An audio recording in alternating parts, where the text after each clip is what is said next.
I know Rico Love had a lot of the pen stuff on you. Did you do a lot of writing on the album? Did you do any writing at all? I did a lot of writing on the album. Okay. Majority of the album, I wrote on it. You know what I mean? Majority of the songs, I wrote on it. And, you know, like I said, like the team I had this album, like I couldn't have got nobody better. I mean, this team I got, like they fought with me when nobody was willing to work with me. When nobody like, oh, he's still locked into a contract, or you know what, you know what I mean, he used to be in that group. Nah, we ain't fooling with it. It's a lot of big name producers that, you know, like I looked up to and wanted to work with, like just being a fan of their music and the work that they've done, that turned me down, like ain't want to work with me, like, you know, like just didn't believe at all. So my motto for this album is, you know, we gonna turn them into believers, and with a #1 record, that's what we're doing.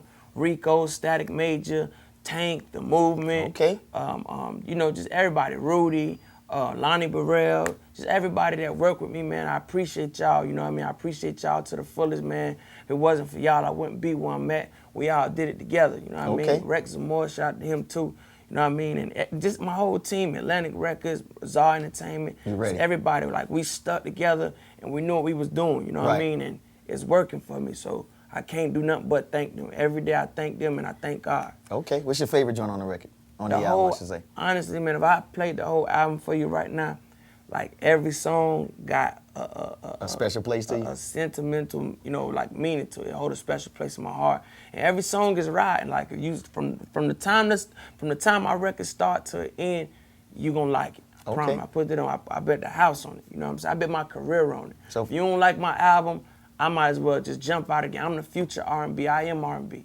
You know, speaking of being the future R&B, how do you feel about a lot of the R&B music you hear out right now? Because I mean, and I told somebody this a while ago, and I think that, as much as I love Diddy, I think that Diddy was in a good way, but also a bad way for R&B, because people didn't understand Diddy had a vision for a lot of things he did. And hear me when I'm saying this, whereas when he brought Jodeci out, he didn't dress them the same way that you heard your normal R&B groups back in the day. He didn't make them dance, but he had talented dudes. Like, he knew what Casey and JoJo could do. Devontae, he completed the group with the whole image and everything else. And I think after that, a lot of dudes came out and said, you know what? I can put jeans on these dudes and anybody can sing over a loop.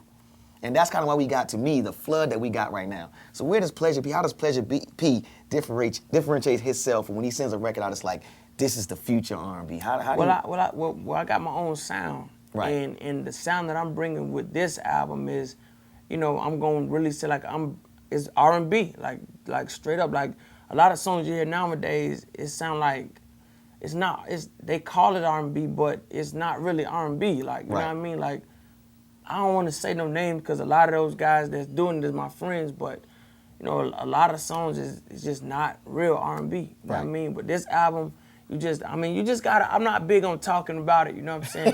You just gotta experience it. June the 9th, go out and get it. If you burn it, just take a listen to it, you know what I'm saying? Hopefully you go buy my next one, but you know what I mean?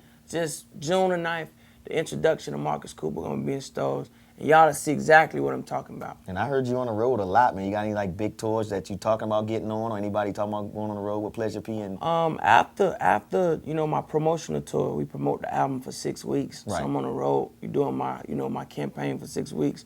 After that, you know, I'm gonna be on the road. I don't know which tour I'm jumping on because we negotiating, like, you know, seeing which tour make more sense for me to be on. Right, different things. We definitely gonna be, you know, on a tour, and I'm gonna come back around and give y'all a full production show. You know what I mean? Live band, backup singers, dancing, like the whole nine. You know what I mean? So get ready for that. That's about as real as it can get right there.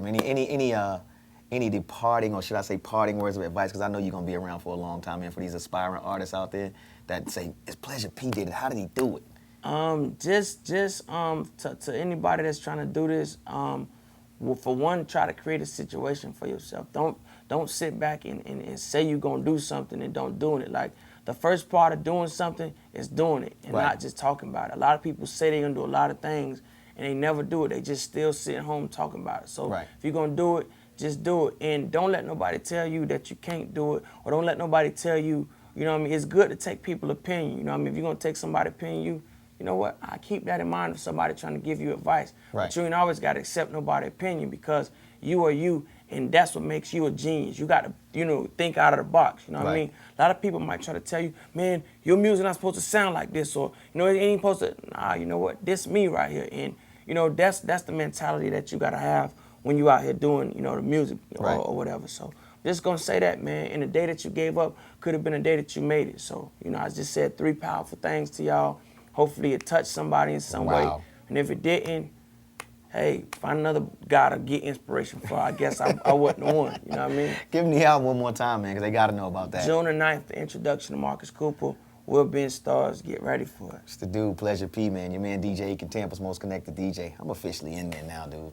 I can't get no bigger than this. Like a cop.